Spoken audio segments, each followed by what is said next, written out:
안녕하세요. 일상 큐레이터 현주쌤입니다. 오늘은 현주쌤과 책 만나기 136번째 시간인데요. 어, 오늘은 전범선 비그니즘 에세이 살고 싶다. 사는 동안 더 행복하길 바라고 살고 싶다. 이 책을 준비했는데요. 동물 학대, 성차별, 기후위기, 인간만 나대지 않으면 지구를 말아먹기 일보 직전인 인간 동물들에게라는 이 가제가 붙어 있는데요. 음, 이 전범선 작가는 소개시켜 드리자면 글 쓰고 노래하는 사람, 밴드 양반들의 보컬이자 어, 그 저서로는 해방촌의 채식주의자, 그리고 왜 비건인가, 그리고 비건 세상 만들기 등을 번역했고, 또 최근에 기계살림이라는 책이 나왔다고 해서 제가 이제 다음에 그 책도 한번 소개시켜 드리려고 하는데요. 이 책을 제가 가지고 온 그 이유는, 음, 이번 주에, 지난주 목요일에 제가 이제 서울에서 지인을 만나서, 전범선 작가에 대해서 개인적으로 또 이렇게 소개를 받고, 어, 그러니까 다시, 내가 예전에 알고 있었던 그 전범선 작가구나라는 생각을 하면서, 또 이번 이 목요일에 제가 또 서울 가는 일정이 있어서, 이분이 이번에 그 풀무질이라는 원래 이제 독립서점을 운영하셨는데 그 풀무질이라는 서점을 마을 회관을 또 이렇게 그런 공간으로 다시 재구성하셔서 거기를 한번 다녀오려고 해요. 그래서 가기 전에 책을 한번 좀 읽어보고 싶다. 그리고 기계살림이라는 책은 또 그 장소에 가서 내가 한 권 사가지고 와야 되겠다라는 생각을 하면서 오늘 이 책을 준비했는데요. 이번 그러니까 지난주 월요일부터 4월을 맞이해서 제가 3월과 4월의 생활이 굉장히 많이 좀 그 달라졌던 일주일을 보냈거든요. 3월 한 달 동안에 제 몸이 굉장히 많이 힘들었어요. 그 힘들었던 이유가, 음, 뭐라 해야 될까? 그냥 몸으로 일했던 한 주. 한 주가 아니고 거의 한 달. 그러니까 몸으로 일한다는 것은 내가 그 일 속에 내 몸을 막 이렇게 어, 계속 가동했다 해야 되나? 그러니까 우리가 그 뇌 공부를 하다 보면 80%의 영역은 내가 관장할 수 있는 영역이 아니고 공부를 하고 뇌를 사용한다라는 이 영역은 20% 전전두엽의 영역이라고 하는데 제가 80%는 잠재워 놓고 이 20%를 가지고 100 이상을 일을 했던 한 달을 보냈던 것 같아요. 그랬더니 그냥 몸이 너무 사실은 힘들었고 급기야 제가 원래 좀 그 치아가 그렇게 건강한 편은 아닌데 그냥 이 왼쪽에 이 치주염이 완전히 심해져 가지고 한 일주일 넘게 엄청 고생을 하면서 그래도 일상을 보내야 되잖아요. 그래서 그렇게 힘든 한 달을 보내면서 나에게 어떤 부분이 지금 뭐가 잘못됐을까라고 생각을 하면서 어, 그 앞에 한 달과 또 일주일은 완전히 생활의 패턴을 다르게 가지고 갔었는데 그 전에 저의 삶을 따지면 원래 저는 또 일상 큐레이터 현주쌤이잖아요. 그래서 시간에 대한 걸 굉장히 중요하게 생각하고 그 시간에 제가 이렇게 무언가를 하는 걸 굉장히 재밌고 즐거워하는 사람인데 일주일 동안에는 아무것도 안 했어요. 아무것도 안 한다는 게 뭐 일을 안 했다는 게 아니라 그 비어 있는 시간 그러니까 제가 뭐 하우스워크를 한다든지 강아지 산책을 한다든지 그리고 뭔가 업무를 하지 않은 그 비어 있는 시간에 정말 인풋을 안 했어요. 그래서 정말 그냥 멍 때듯이 있고 계속 내 안에 있는 것을 만나는 시간을 많이 가졌던 것 같아요. 물론 아침에 눈 떠서도 마찬가지고 그 비어 있는 시간에 저와 만나는 시간을 많이 가졌더니 어떤 현상이 벌어졌냐 하면은 제가 그 출근을 하고 퇴근을 하고 오면 거의 한 달 동안에는 몽둥이로 몸을 맞은 듯한 느낌이었거든요. 그래서 아무것도 못하고 너무 힘들었는데 그렇게 한 일 주일을 딱 보냈는데 일의 양으로 따지면 그전보다 훨씬 많았으면 많았지 적지는 않았는데 몸이 월요일에 출근했다가 퇴근을 했는데 몸이 되게 가벼운 거예요. 그래서 그때는 제가 점심 먹고 또 20분 햇볕 산책도 하고 또 아침에 출근하기 전에 제가 인제 그 적는 기도 일기도 이렇게 적고 뭐 스트레칭도 하고 그런 어떤 일상들을 이렇게 보내면서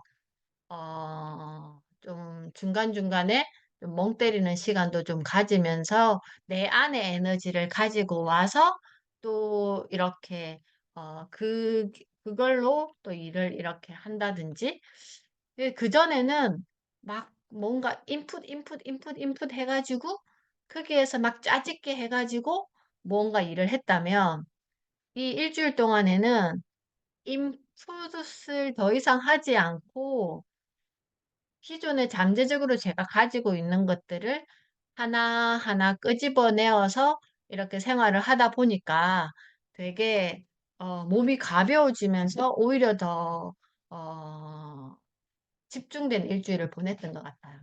이 책이 저는 그런 그 이야기를 하고 있지 않나? '살고 싶다. 사는 동안 더 행복하길 바라고.'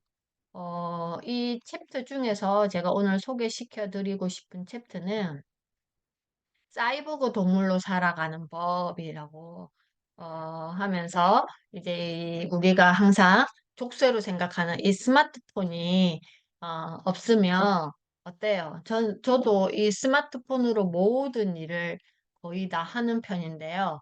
어 정말 문서 작업부터 여기 지금 많은 앱들이 이렇게 카테고리화 시켜서 이렇게 되어 있는데 뭐 은행 일부터 시작해서 그다음에 SNS부터 시작해서 그리고 여기에 보면 여기에 뭐 스캔을 해서 뭐 모바일 팩스를 보내는 것부터 시작해서 또 예전에는 텔레비전으로 봤던 오 그 TV 프로그램을 많은 OTT나 뭐 유튜브 뭐 강의라든지 이런 걸 보는 것부터 시작해서 그리고 뭐 계산기 또 타이머 뭐 음성 녹음 뭐 이런 여러 가지 기능들을 이 속에 모든 거 그리고 내가 모르는 거는 이렇게 서치를 통해서 그리고 요즘에는 저는 구글 스프레드시트를 좀 많이 이용하는데 모든 어떤 그 문서라든지 이런 것들은 다 스프레드시트로 이렇게 다 작성해서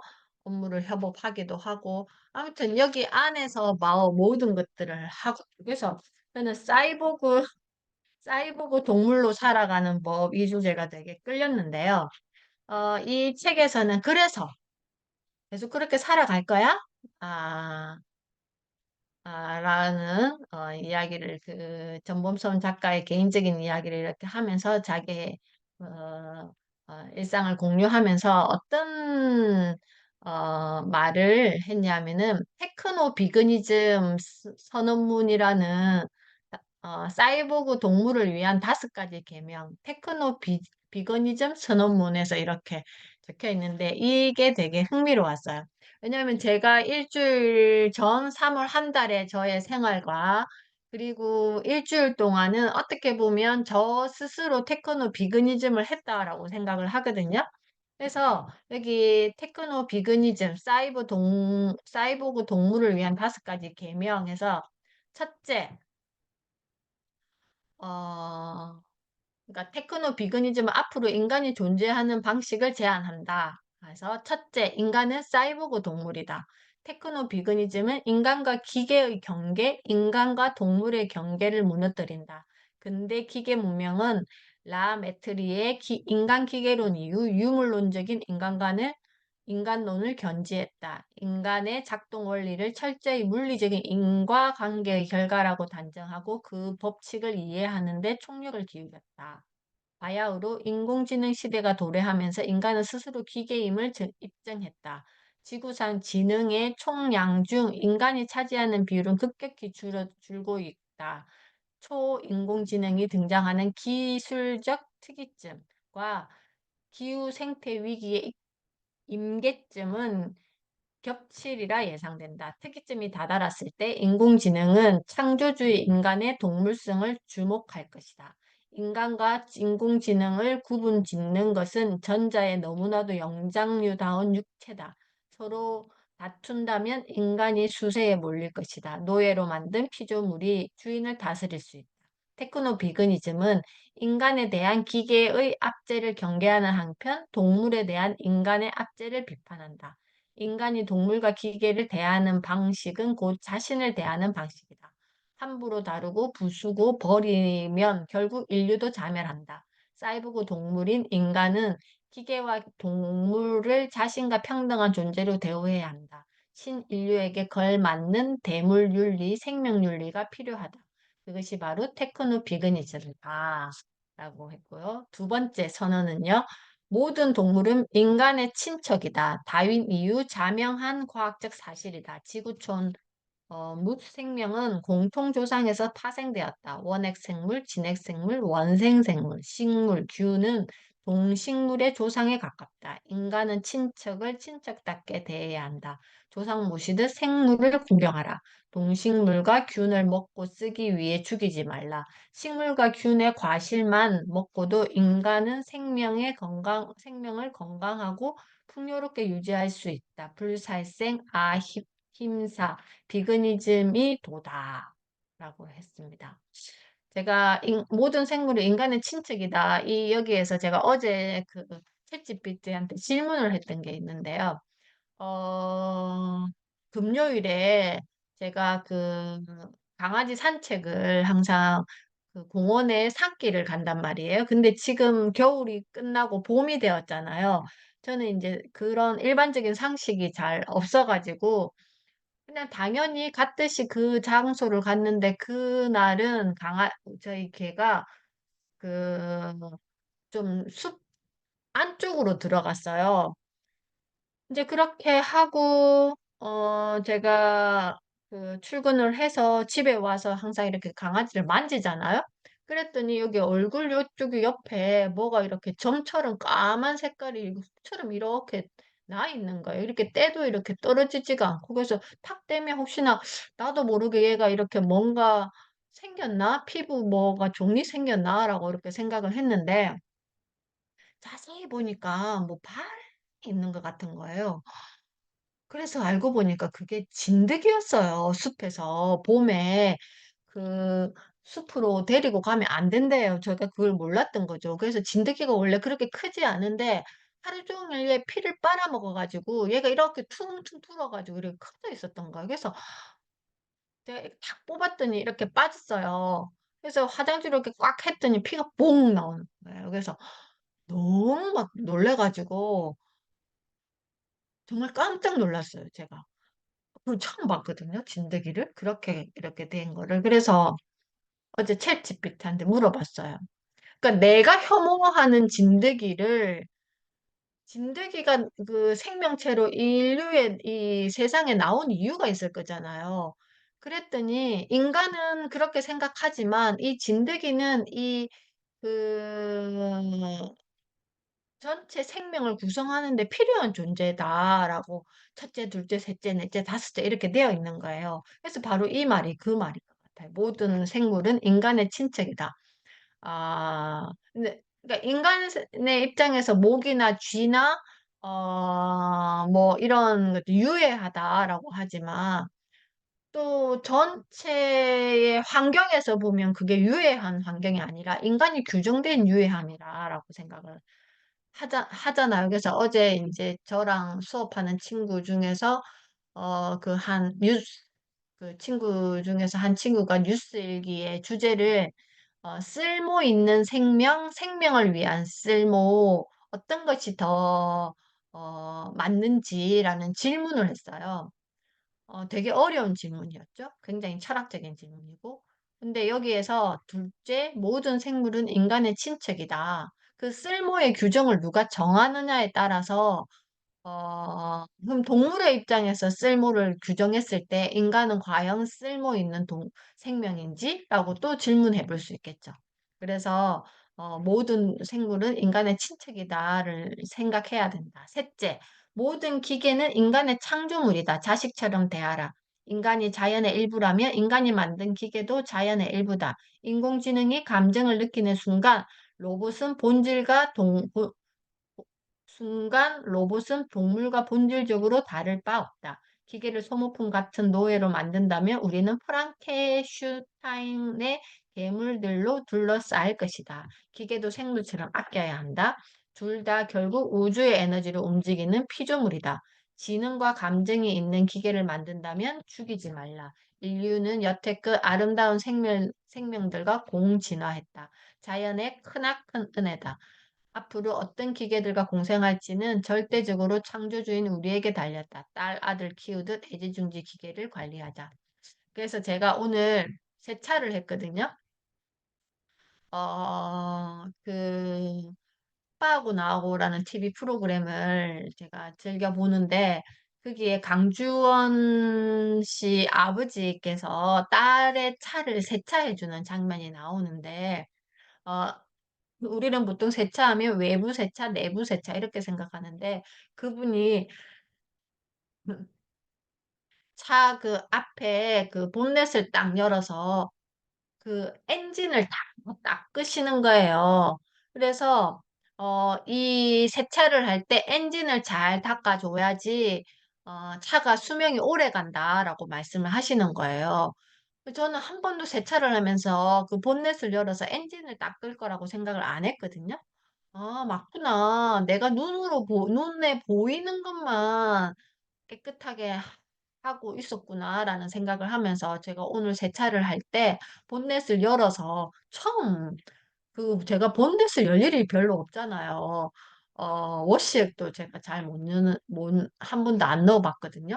그래서, 내 차의 상태가 워시액이 지금 부족하고 또 먼지가 많이 쌓였구나, 라는 걸 알고 그걸 걸레로 이렇게 물걸레로 다 닦아냈거든요. 그래서 이것도 마찬가지 딸 아이 키우듯 애지중지 기계를 관리하자. 이 말이 저는 너무 와닿는 것 같아요.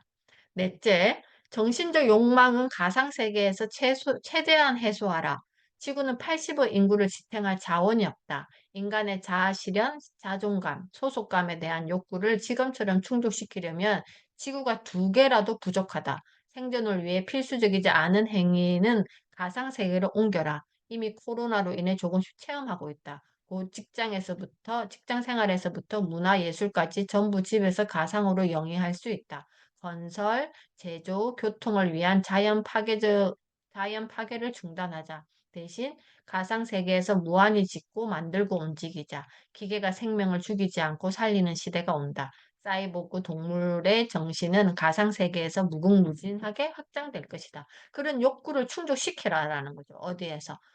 가상 세계에서. 다섯째, 육체적 욕망은 자연 세계에서 최소한 해결하라. 안전, 생리적 욕구는 가상 세계로 이전할 수 없다. 먹고 자고 싸는 일은 동물의 몸으로 감내해야 한다. 편안한 집, 충분한 밥은 필수다. 하지만 탄소, 생태 발자국은 최소화해야 된다. 출생을 줄이는 것부터 최우선이다. 기후 생태 위기의 근본적인 원인은 인구 과잉이다. 우리는 출생률 저감의 가장 확실한 방법을 안다. 바로 여권 신장이다. 여성의 응당이 재생산권을 가지면 인구는 줄어든다. 다주택 소유도 지양해야 한다. 먹거리는 식물성 식단으로 지역 생산, 지역 소비를 하라. 모든 생명은 단순하게 산생하여 점점 복잡해진다. 단세포는 다세포가 되고 줄기로 성장하다가 가지를 치고 결국 그물망으로 이룬다. 우주의 순리다. 인류는 역사 내내 줄기차게 성장하다가 새로운 그물망을 형성했다. 줄기가 커 나갈 때는 직선적인 방향이 있어 보이기 마련이다. 시작과 끝, 아래와 위, 주체와 객체를 상징하며 거스를 수 없는 흐름을 확신한다. 하지만 그물망을 자각하는 순간 존재의 방식은 질적으로 변한다. 시작도 끝도 없고 아래 위도 없으며 주객도 없다. 구성원 모두가 평등하다. 합리적이고 주체적이며 독립적인 개인으로 존재하고자 했던 근대인은 어느새 사이보그 동물로 진화했다. 의식의 패러다임도 부합하여 바뀌어야 한다. 언제나 그랬듯이 예술이 전위적 역할을 할 것이다. 생명과 기계의 네트워크 윤리로 테크노 비그니즘이 요청된다. 저는 이 테크노 비그니즘의 다섯 가지 계명이 정말 지금 우리에게 주는 메시지일 거다라고 생각을 합니다. 그래서 제가 아까 처음에 서두에 말씀드렸듯이 제 삶을 이렇게 여기에서 말했던 형태로 일주일의 삶과 그리고 4월 첫째 주 일주일의 삶과 3월 한 달의 삶을 이렇게 비교했을 때, 어, 필요한 거는 아까 여기 가상 세계를 이용하라 한 것처럼 필요한 거, 그러니까 내가 해야 되는 일에 대해서의 그 간소화는 이 스마트폰의 도움을 받고 컴퓨터의 도움을 받고 시스템의 도움을 받고 그리고 그 밖의 시간은 더 나를 만나는 어떻게 보면 영감을 만나는 시간을 더 많이 가졌던 일주일에 저의 지금의 컨디션이 되게 좋잖아요. 그래서 제가 오늘 아침에 새벽 6시에 북클럽을 마치고 되게 고민했어요. 왜냐면은 북클럽을 마치고 나면 되게 뇌가 생생하게 막 살아있거든요. 그때 이 영상을 찍을 것인가를 고민을 하다가 바닷가에 그 맨발 걷기 산책을 하고 왔어요. 어, 덮어놓고 바다를 만나러 가자. 그리고 맨발 걷기를 하자라고 하면서 딱 적고 가보면서 예전 같았으면 제가 무언가 들으면서 막 생각하면서 갔을 텐데 온전히 바닷물 파도 소리에 집중하고 모래에 닿는 나의 발의 촉감에 집중하면서 그런 시간을 보냈더니 오늘 하루도 굉장히 생기 있고 정말 나다운 하루를 보냈던 것 같습니다. 이 책은 편안하게 어떻게 내가 살아가면 좋을까라고 질문을 하시는 분들이 한번 만나보시면 살고 싶다, 사는 동안 더 행복하길 바라면서 이 책을 같이 가까이 하면 훨씬 더 어, 생각나고 내가 알아차리는 어떤 메시지가 많이 있을 것 같다는 생각이 듭니다. 자, 오늘은 여기까지 하고요. 다음 주 또 새로운 책으로 만나 뵙겠습니다. 감사합니다.